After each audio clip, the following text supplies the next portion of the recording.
paglalakbay ng inyong diwa. Pagsaksi sa mga pangyayaring hindi mo sukat akalain.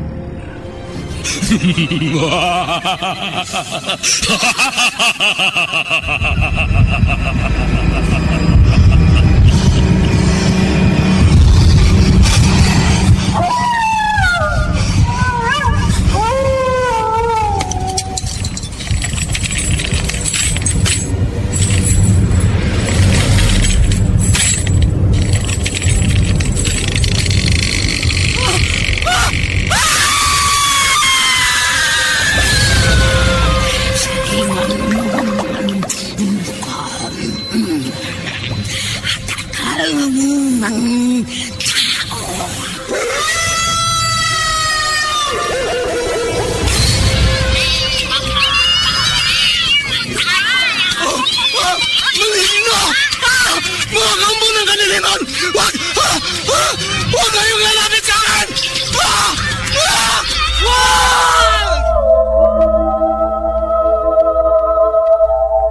Mga kababalaghang hindi kayang tanggapin ng inyong isipan, nagaganap tuwing sasapit ang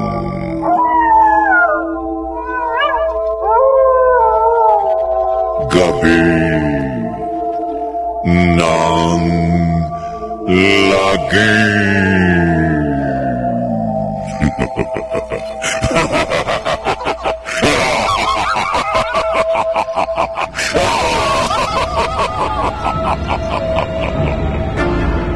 Pinagsamang produksyon ng DZRH at Star City.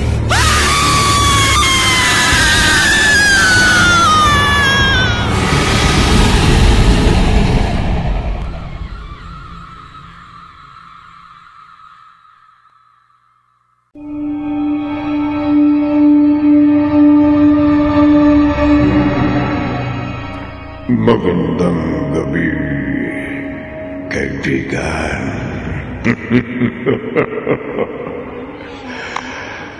Ang karma ay walang pinipiling oras. Kapag may ginawa kang hindi maganda sa isang tao, darating ang araw, hindi man siya ang maningil sa iyo, magtatakda ang panahon sa pagbabayad mo. Ngunit, paano kung mamatay na ang taong may kasalanan? Sino ang sisingilin ng taong naapi? Narito ang unang bahagi ng ating tampok na kwento sa linggong ito na pinamagatang ang paghihiganti sa isa na namang gabi ng lagim.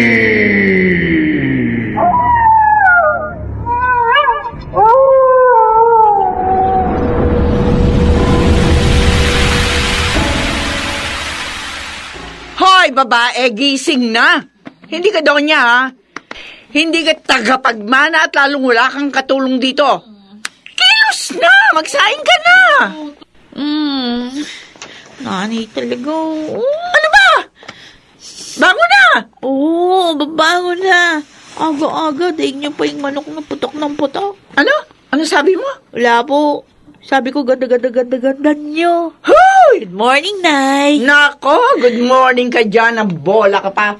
O, sige na, bumangon ka na at magsaing ka, ha? Wala tayong kakainin kapag nagkataon. Pagkatapos mo, tulungan mo ako magsampay bago ka pumasok sa eskwelahan. Ay, ako nanay talaga. Oh, parang manok. Ha? Makapagsaing na nga. Saan ba yung gatangan? Ito. La la la la la la la la la. Dede. Eh? Ano yun? May sumisit-sit? Sino yun? Isabela! May tumatawag sa pangalan ko? Hindi. Guni-guni mo lang yan, Isabela. Isabela! Sino ba yun? Titignan ko nga dito sa bintana, silipin ko. Malalagot sa akin kung sino man siya. Sino kaya yan? Bulaga! Ay! Anak ka ng tatay mo. Si Raulo ka talaga, Adrian eh. Anong ginagawa mo dyan? Paano ka nakapasok sa gate? Nakabukas ang gate. Nakalimutan isara ni Aling Maring mo. Nakita ko galing sa salbas. Bumili yata ng sabong panlaba. O ano naman ginagawa mo dito? Ha? Itatanong ko lang sana kung may assignment ka na sa P6. O ano naman? Bakit? Kung meron, mangongopya ka? Oo, sana eh. No. Pero ako na sasagot ng lunch, pati pamasahe mo papunta at pauwi. Nakalimutan ko kasing gumawa dahil naglaro ako ng online games kagabi. Dami mo pa sinasabi. O na, basta sagot mo yung pamasahe tsaka lunch ko, ha? Oh, promise, cross my heart. Hope to die. Bali, anong oras ako makakopy sa'yo? Mamaya na lang. Sabihin naman tayo papasok eh. At saka, Adrian, ano ka ba? Parehas naman tayo ng course at magkaklase tayo. Kaya sa school na lang. Oh, sige. Sabi mo eh. Oh, dito na ako ah. Mamaya na lang ulit. Isabela. Love you. Love you ko dyan. Che, sige na, amoy ka na. Masasaing pa ako eh. Isabela! Sino ba kausap mo dyan? Kapagsaing ka na ba? Bilisan mo na. Magsasampay pa tayo sa mga nilabang ko. Opo, Nay. Ginagawa ko na nga.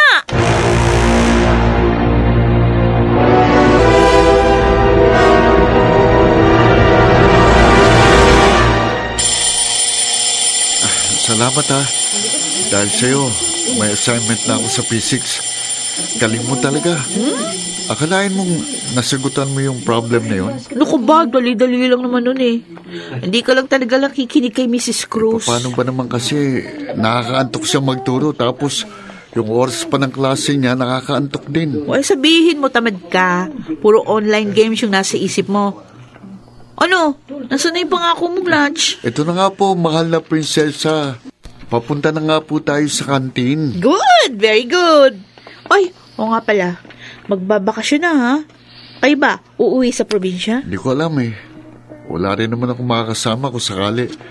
Alam mo namang both parents ko nasa ibang bansa. Busy sa pagtatrabaho. Sabagay. Kasi kami ni nanay, baka umuwi ulit sa Santa Nympha. Oh, Oo. Taga Santa Nympha kayo? Oo. Saan kayo doon?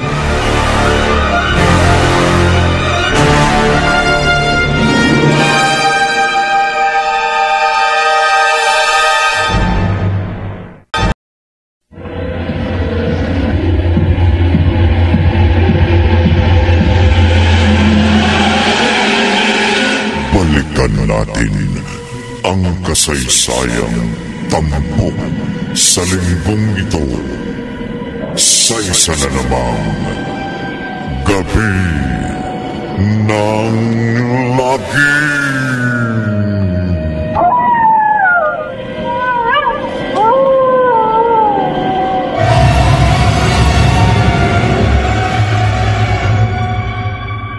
Oo, sa may Ildefonso. Bakit? Akalain mo yun? Taga-ron din kami. Talaga? At doon nakatirang kamag-anak ni Papa. Oo. Hindi kaya tinadhana talaga tayo, Isabela? Huh? Hindi kayo tinadhana. Hindi maaaring maging kayo. Mamatay ka. Mamatay ka. Sino yun? Parang may bumulong sa akin na hindi ko maunawa ng ibig sabihin. Ano? Adrian, ano yung sabi mo? Ha? Wala Wala. Parang nilamig lang ako. Ay, nako. Ewan ko sa'yo. Siya nga pala, mabalik ako sa usapan natin. Baka naman, pwede kong sumama sa inyo doon sa pag-uwi nyo. Ako naman sasagot ang pamasahe ko eh. Baka naman pwede mong pakiusapan si Aling Maring. Ha? Ewan ko lang. Try kong kausapin si nanay. Pakiusapan mo si Aling Maring mo. Huling alaala ko kasi sa Santa Ninfa. Nung 6 years old pa lang ako eh. Ganun? Halos 1 dekada na. At 2 taon na rin ang nakalilipas mula nun. Halos hindi ko nga matandaan ang itsura ng Santa Ninfa eh. Pati na rin ang pangalan at mukha ng mga kamag-anak ko. Naku paano ko makakauwi? Busy yung mga magulang mo sa katatrabaho. Nag-iisang anak ka pa pati. Yun na nga eh. Nakukuha ko nga luhot kung ano man ang gustuin ko. Pero hindi ko naman maramdaman ang pag-aalaga ng mga magulang ko. Diyos, nagdrama ka pa dyan? Okay, sige. Pakikiusapan ko si nanay kung pwede kang sumama sa bakasyon sa Santa Ninfa. Pero, sandali di kita binibigyan ng assurance na papayag siya. Sige, pero please, kumbinsin mo si Aling Maring. Please, Isabela, please. Oo, sige na, oo. Bilisan mo na maglakad, nagugutom na ako 30 minutes lang yung break natin, kaya bilis.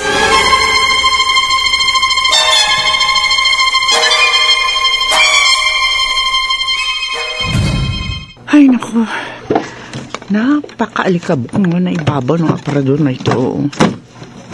Ano ba naman ito? Bakit napakarami nakapatong? Ay, oo nga pala. Ito yung mga gamit ni nanay. Madala nga ito sa Santa Ninfa pagka-uwi namin sa bakasyon ni Isabela. Ay, Diyos ko! Kagulat naman. Ano ba ito? Album? Photo album? Kanino? Ang pamilya ni nanay? Ay, teka nga, makaupo muna dito sa may kama. Nakita tong mga lirawang nandito. Sino ito? Para yatang hindi ko kilala to baka malayong kamag-anak lang nila nanay. Pero nakapagtataka. Picture nila nanay ito na magkakapatid. Ito si Cassandra. Ito naman si Tio Alfonso. Tia Lucy. Katakataka. Sino naman itong babaeng to? Hindi ko siya kilala. Sino siya?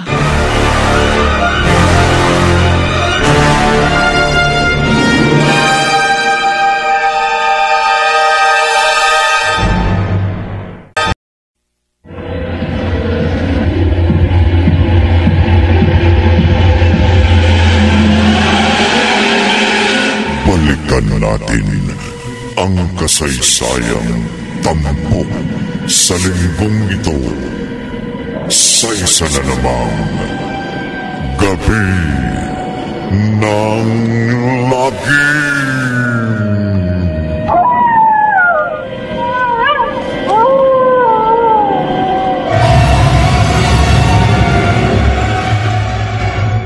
Ay, sana pumayag si Aling Maring na makasama ko pa uwi ng Santa Ninfa. Nang sa gayon, mabibisita ko rin ang probinsya ni Papa. Sa tingin ko, pagkakataon na rin yun para makasama ko si Isabela ng matagal. Teka, kukunin ko nga picture ni Isabela nang mapagmasdan. Nang sa ganun, maging maganda man lang ang tulog ko. Ito, ganda talaga niya. Ang ganda-ganda niya sa larawang ito. Kailan ko kaya magiging nobya si Isabela? Bukas na bukas din. Aaminin ko ng nararamdaman ko sa kanya. Teka, naantok na ako. Makatulog na nga't maaga na naman ang pasok namin bukas. Ipagdarasal ko na sana pumayag si Isabela sa panliligaw na gagawin ko.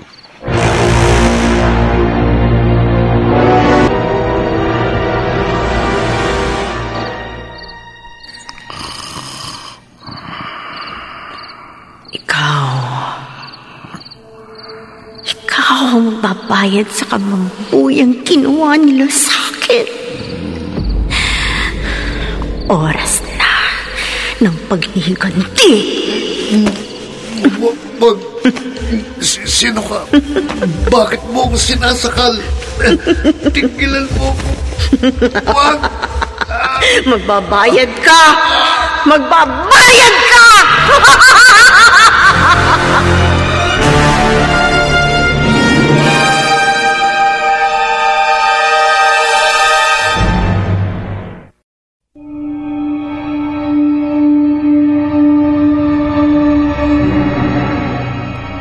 Sino ang babaeng nakita ni Maring sa larawan at hindi niya ito kilala? Anong kasalanan ni Adrian sa babaeng multo at pinagtangkaan nito ang kanyang buhay? Pakinggan bukas ng gabi ang ikalawang bahagi ng ating tampok na kwento sa linggong ito na pinamagatang ang paghihiganti sa isa na namang gabi ng lagi.